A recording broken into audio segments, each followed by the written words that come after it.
Assalamualaikum warahmatullahi wabarakatuh.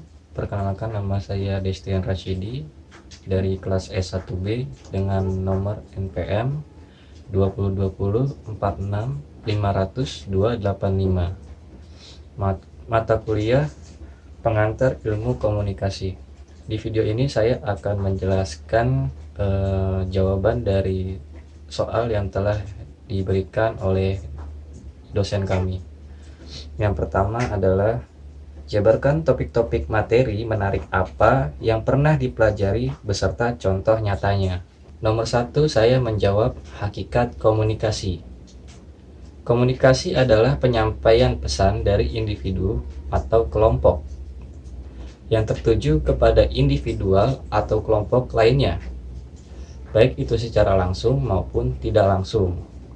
Komunikasi menurut Everett M. Rogers adalah proses di mana suatu ide dialihkan dari sumber kepada suatu penerima atau lebih, dengan maksud untuk mengubah tingkah laku mereka. Fungsi dari komunikasi tersebut adalah untuk menyampaikan, menghibur, mempengaruhi, dan juga untuk mendidik. Contoh fungsi komunikasi yang menyampaikan misalnya adalah munculnya berita laporan cuaca hujan deras di suatu daerah. Kemudian unsur-unsur dari komunikasi adalah 1. Pengirim, sender atau komunikator. Yang kedua adalah pesan yang ingin disampaikan. Yang ketiga, media komunikasi atau saluran yang digunakan untuk menyampaikan komunikasi tersebut. Yang keempat adalah si penerima atau biasa kita sebut dengan komunikan. Yang terakhir adalah efek yang ditimbulkan dari komunikasi tersebut. Kemudian soal nomor 2 adalah jabarkan unsur-unsur lengkap komunikasi. Unsur-unsur dari komunikasi tersebut adalah yang pertama, komunikator. Komunikator merupakan orang yang memiliki pesan yang ingin disampaikan kepada orang yang dituju atau komunikan. Komunikator ini dapat diartikan sebagai individual maupun kelompok. Yang kedua adalah komunikan. Komunikan adalah orang yang dituju oleh komunikator atau si pemilik pesan tersebut. Komunikan ini sama seperti halnya komunikator, bisa sebagai perorangan maupun kelompok. Yang ketiga adalah pesan. Pesan adalah berita atau bahan yang ingin disampaikan oleh komunikator kepada si komunikan tersebut. Yang keempat adalah media. Media merupakan saluran yang digunakan untuk menyampaikan pesan komunikator kepada komunikan. Contohnya pada era sekarang ini, platform media sosial adalah media yang sering digunakan oleh komunikator untuk menyampaikan pesannya kepada komunikan. Yang terakhir adalah efek komunikasi. Efek komunikasi merupakan rangsangan atau akibat yang ditimbulkan oleh pesan yang disampaikan dari komunikator kepada komunikan itu sendiri.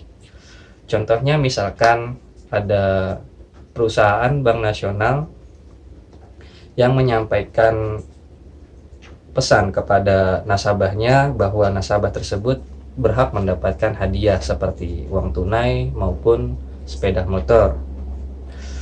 Maka efek yang ditimbulkan dari pesan komunikator tersebut adalah efek yang berdampak bahagia dari komunikan itu sendiri. Kemudian nomor 3 adalah apa yang kita pahami terkait hambatan komunikasi. Kemudian kaitkan dengan kegiatan belajar mengajar secara daring dalam semester ini. Hambatan komunikasi merupakan sesuatu yang mengganggu kelancaran komunikasi sehingga menyebabkan terhambatnya penyampaian komunikasi itu sendiri. Pada saat dimulainya perkuliahan di tahun 2020 ini, kami menjalankan kuliah dengan cara daring atau online, bisa melalui WhatsApp group, Zoom meeting, ataupun Google Classroom, dan lain-lainnya. Hal itu disebabkan adanya pandemi virus COVID-19 yang menyebabkan pemerintah membuat kebijakan untuk melakukan kegiatan belajar mengajar dengan cara online, agar virus tersebut itu sendiri tidak banyak menyebar ke seluruh masyarakat Indonesia. Hal ini tentu jelas menghambat proses berjalannya perkuliahan kami sebagai mahasiswa. Dalam kegiatan belajar mengajar ini, tentu saja menyebabkan materi yang disampaikan oleh seorang guru dosen kepada mahasiswanya menjadi kurang dipahami.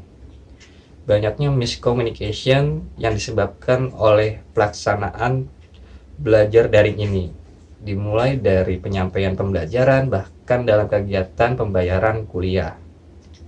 Ada pula hambatan yang disebabkan oleh jaringan internet atau kuota.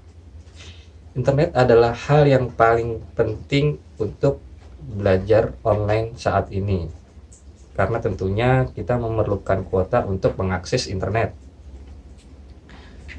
Terang saja, internet di seluruh daerah jelas berbeda kualitasnya.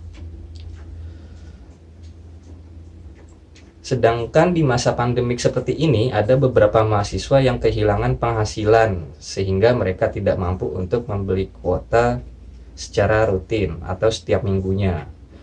Walaupun ada program pembantuan kuota belajar gratis dari pemerintah ataupun universitas, tetapi pada faktanya kuota yang dibagikan oleh pemerintah ataupun universitas tersebut tidak merata, atau bisa disebut banyak yang belum kebagian. Kemudian soal nomor 4,